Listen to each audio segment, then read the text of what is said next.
जिस दिन से गरीब बहू रानी अनामिका ससुराल में कदम रखी, उस दिन से सासू माँ शारदा उससे घर की नौकरानी की तरह कामकाज कराने लगी। उसे कभी भी अपने बहू के रूप में नहीं माना, पर अनामिका को लगता था कि ये उसी का घर है, इसीलिए ससुराल वालों का वो बहुत इज्जत करती थी और घर का सारा कामकाज वो खुद ही करती थी। एक दिन शारदा अपने पैरों को स्टूल में रख के सोफे पे बैठ के आराम से टीवी देख रही थी और अनामिका सासू माँ के पैर दबाते दबाते कहने लगी, सासू माँ, मैं भी करवा चौथ का त्योहार मनाना चाहती हूँ। कौन सा त्योहार? करवा चौथ? ये क्या है? कड़वा चौथ नहीं सासू माँ, करवा चौथ। इस त्योहार को उत्तर भारत की महिलाएं बहुत खुशी खुशी पालन करती है। शरद पूर्णिमा यानी कि कार्तिक महीने के पूर्णिमा के दिन के चौथे दिन के बाद इस त्योहार को मनाया जाता है। जब हमारे तरफ नहीं होता है, फिर इसे मनाने की क्या जरूरत? ऐसा मत कहिए सासू माँ, मान लीजिए ना। देखो, विनायक चतुर्थी हम मनाते हैं, जहाँ विनायक जी की कृपा हम पे बनी रहती है। विजयदशमी हम मनाते हैं ताकि माँ दुर्गा हमें शक्ति दे। दिवाली हम मनाते हैं ताकि माँ लक्ष्मी हमारे घर से न जाए। पर इस करवा चौथ से क्या होता है? करवा चौथ करने से हमारे पति सुरक्षित रहते हैं, ईश्वर का आशीर्वाद रहता है, धन प्राप्ति और खुशहाली बनी रहती है। भारत की महिलाएं इस त्योहार को अपने पति की मंगल कामना करते हुए पालन करती है। वो अपने पति की मंगल कामना करते हुए पति के लिए पूरा दिन उपवास रखती है। जब से तुमसे शादी हुई है, मेरे बेटे की तबीयत भी ठीक नहीं रहती। इसीलिए तो माँ जी, उनकी मंगल कामना करते हुए मैं ये त्योहार पालन करना चाहती हूँ। तकलीफ देती हो, फिर दवा लगाती हो, फिर तकलीफ देती हो। इससे तो दर्द बढ़ता ही रहेगा ना बहू। मैं कोशिश करूंगी कि आइंदा ऐसा ना हो माँ जी, आप बस इसके लिए आज्ञा दे दीजिए। क्यों इतना जिद कर रही हो? तुम्हें पता है इस त्योहार को कैसे मनाते हैं? मैं जानती हूँ सासू माँ, भारतीय महिलाएं इस त्योहार को विशेष रूप से अपने पति की मंगल कामना करते हुए करती है। पति के आयु की वृद्धि के लिए वो सुबह से शाम तक उपवास करके रहती है। फिर शाम को जब आसमान में चांद निकल आता है तो छलनी से पहले चांद को देखकर वो पूजा करती है और फिर अपने पति के चेहरे को देखकर वो अपने उपवास को वहीं पे तोड़ती है। ऐसा कहकर अनामिका अपनी सासू माँ को देखती है। बताओ बताओ बहू, और बताओ, मैं सुन रही हूँ। उन्हें विश्वास है कि ऐसा करने पे उनके पति सुरक्षित रहेंगे हमेशा, और ये भी मानती है कि ये उनके पति के लिए अच्छा है। छलनी से देखकर पत्नी अपना उपवास तोड़ती है और ये त्योहार ऐसे पूरा होता है। हाय रे बहू रानी, लेकिन उत्सव के नाम पर तुम चाहती हो एक दिन का काम से भागना ताकि आराम करने मिले, है ना बहू? नहीं नहीं सासू माँ, मैं काम करना छोड़ूंगी नहीं। हमेशा की तरह मैं घर का सारा काम करूंगी, खाना पकाऊंगी, सब कुछ करके दूंगी, साथ ही साथ इस त्योहार को भी मनाऊंगी। ठीक है, फिर एक बार मैं सोच के बताती हूँ। ऐसा ना कहिए सासू माँ, आप राजी हो जाइए। जब तक आप राजी नहीं होंगे तब तक मैं आपके पैर छोड़ूंगी नहीं, मैं जाने नहीं दूंगी। ऐसा कह के अनामिका कस के सासू माँ के पैर पकड़ लेती है। शारदा को इस बात से बड़ा गुस्सा आता है। पैरों में दर्द हो रहा है, छोड़ो छोड़ो बोल रही हूँ। आप राजी नहीं होंगी तो मैं नहीं छोड़ूंगी माँ जी।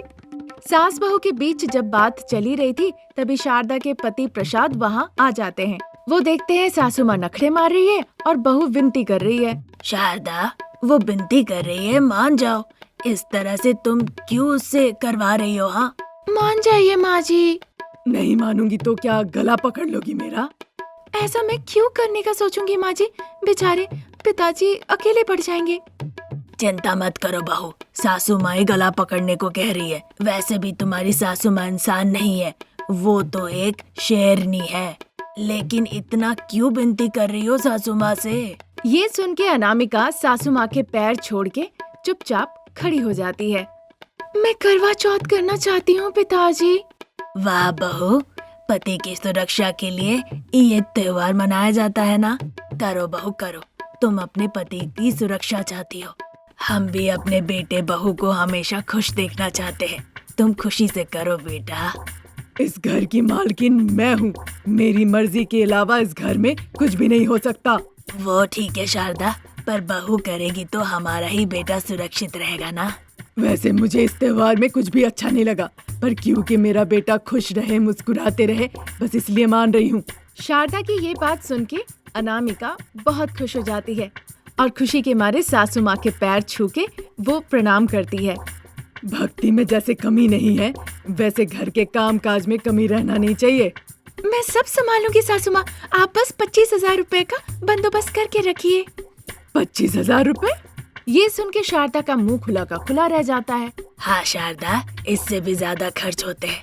हमारी बहू गरीब है, इसीलिए वो बस 25,000 रुपए खर्च करने को कह रही है। पति की बातें शारदा को कुछ समझ में नहीं आता, इसलिए उसका चेहरा क्वेश्चन मार्क जैसा बन जाता है। ये कैसा त्योहार है? बहू त्योहार मनाएगी, उसके लिए सासू माँ 25,000 खर्च करेगी, ऐसा क्यों? इस त्योहार में एक सरगाई थाली दी जाती है।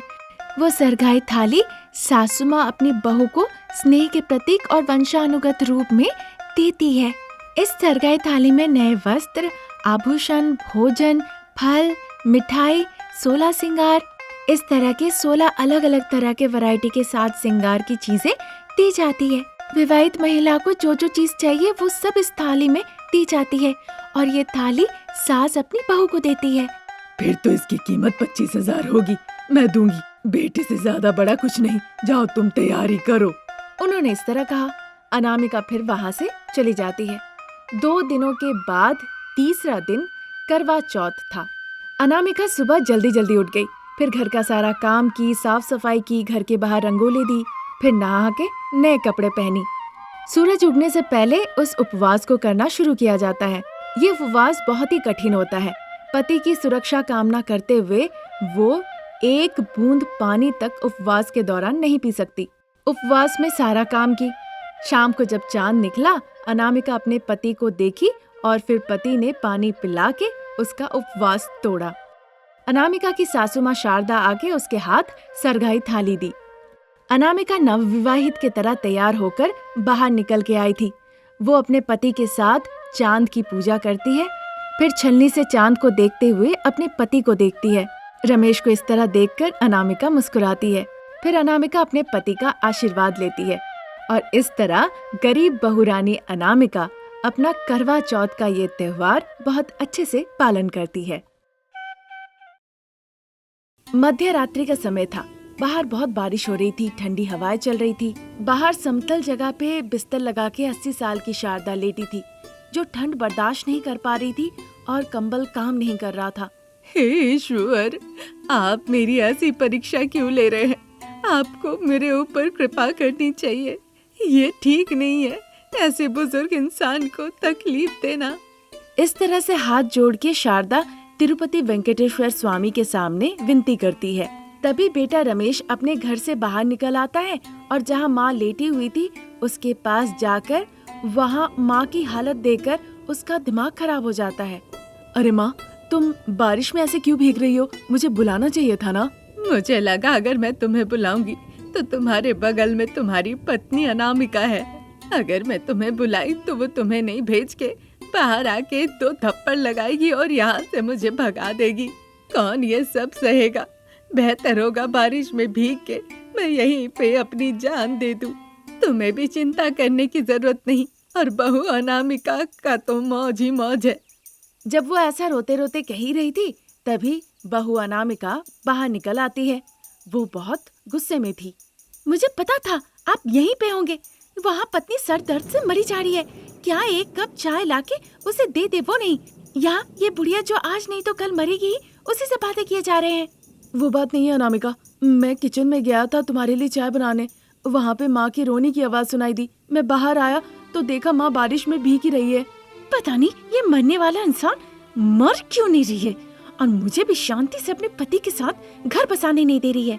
ऐसा कह के वो गुस्से से अंदर चली जाती है।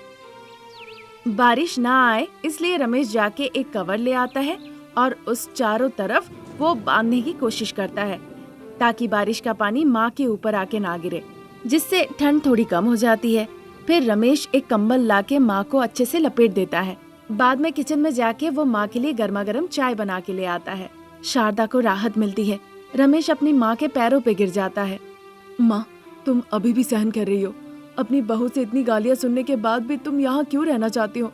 माँ, तुम वृद्धा आश्रम में चली जाओ माँ। यहाँ से बेहतर तो मैं वहाँ आके तुमसे मिल लूंगा। मेरी बात मान लो माँ। इस तरह से रमेश अपनी माँ को विनती करता है। पर शारदा अपनी बेटे की बातों पर तैयार नहीं होती है। बेटा, हो सकता है तुम्हें और बहू को लगता है ये घर मिट्टी सीमेंट से बना हो, पर इसमें तुम्हारे पिताजी की कड़ी मेहनत, खून, पसीना भी है। तुम्हारे पिताजी की आत्मा यहीं पर है। वो मुझसे बातें करती है, वही तो हिम्मत देती है। दो निवाला खाने के लिए बहू की इतनी खरी खोटी बातें सुन लेती हूँ। अभी भी जिंदा हूँ, मुझे तो कब का मर जाना चाहिए था। ऐसा कह के शारदा रोने लगती है। उसकी बातें सुन के बेटा भी दुखी हो जाता है। अभी भी जो जिंदा हूँ बस उनके प्यार की वजह से, क्योंकि आखिरी सांसें उन्होंने यहीं पर ली थी अपनी। मैं भी चाहती हूँ कि आखिरी सांस मैं यहीं पे लूँ। तब तक मैं इस घर को छोड़ के नहीं जाऊंगी। मेरे मरने के बाद मेरा शव ही इस घर से जाएगा। जाओ बेटा, अंदर जाओ, उधर बहू रानी तुम्हारा इंतजार कर रही होगी। ऐसा कह के वो अपने बेटे को वहां से भेज देती है। रमेश फिर बिना कुछ कहे अपने कमरे में आ जाता है। वहां उसकी पत्नी अनामिका मजाक में उससे कहती है, हो गई तुम माँ बेटे की सिनेमा खत्म हो गई? ये सिनेमा नहीं है अनामिका, ये जिंदगी है। वहाँ बारिश और ठंड से माँ कांप रही थी, मैंने कंबल दे आया, इसमें क्या गलती है? कल अगर तुम्हारी माँ यहाँ पे रही तो मैं और मेरे बच्चे जहर खा के अपनी जान दे देंगे। बाकी आगे आप ही जान लो। ऐसा कह के वो धमकी देती है। फिर तकिए के नीचे रखा जहर भी वो उसे दिखाती है, जिसे देखकर रमेश आश्चर्य हो जाता है। अच्छे से सोच लीजिए, कल नहीं तो उसके बाद एक न एक दिन आपकी माँ मरने ही वाली है। उसके बदले अपने बच्चे और पत्नी का आप बलिदान देना चाहते हैं? ऐसी बात नहीं है अनामिका, तुम क्या कह रही हो? अगर कल आपकी माँ इस घर में दिख गई तो हम तो शमशान जाएंगे, पर आप जेल जाने के लिए तैयार रहिएगा। ऐसी बातें सुन के रमेश सोच में पड़ जाता है। उसे कुछ समझ में नहीं आता है। वो अपनी आंखें बंद कर लेता है। अगले दिन जब शाम के 7 बज रहे थे, रमेश ऑफिस से लौटने के बाद अपना घर नहीं गया। वो फुटपाथ पे जाके एक बेंच पे बैठ गया। उसके दिमाग में सुनामी जैसा तूफान चल रहा था, जहाँ एक बोट जाके फंस गया हो। अभी उसे बस एक रास्ता चाहिए था। एक आंख मेरी माँ है और दूसरी आंख मेरी पत्नी। भले ही एक आंख में ठीक से दिख नहीं रहा है, लेकिन उसे रख दे तो कोई दिक्कत नहीं, पर दिख नहीं रहा है ये सोच के अगर निकाल दे तो बहुत बड़ा पाप होगा। ये बात मेरी पत्नी समझ नहीं पा रही है। हे भगवान, ये कैसी परीक्षा है? इस तरह सोच के वो बहुत परेशान हो रहा था। तभी उसके दोस्त शेखर उसे देखता है कि रमेश एक बेंच पे बैठा हुआ है। क्या बात है, इस वक्त घर नहीं जाके वो यहाँ पर बैठा है? ऐसा सोच के शेखर रमेश के पास जाता है। रमेश अचानक से देखता है कि बचपन का दोस्त शेखर वहाँ पे खड़ा है। शेखर को देखते ही रमेश उसे पकड़ के रोने लगता है। शेखर उसे चुप कराता है। रमेश सारी बातें खुल के बताता है। इस तरह से अगर दुखी होके बैठे रहोगे तो समस्या का समाधान हो जाएगा नहीं ना? चलो घर चलते हैं, मैं भाभी से बात करूंगा, मैं उन्हें समझा के कहूंगा। इस तरह से शेखर रमेश को हिम्मत देता है।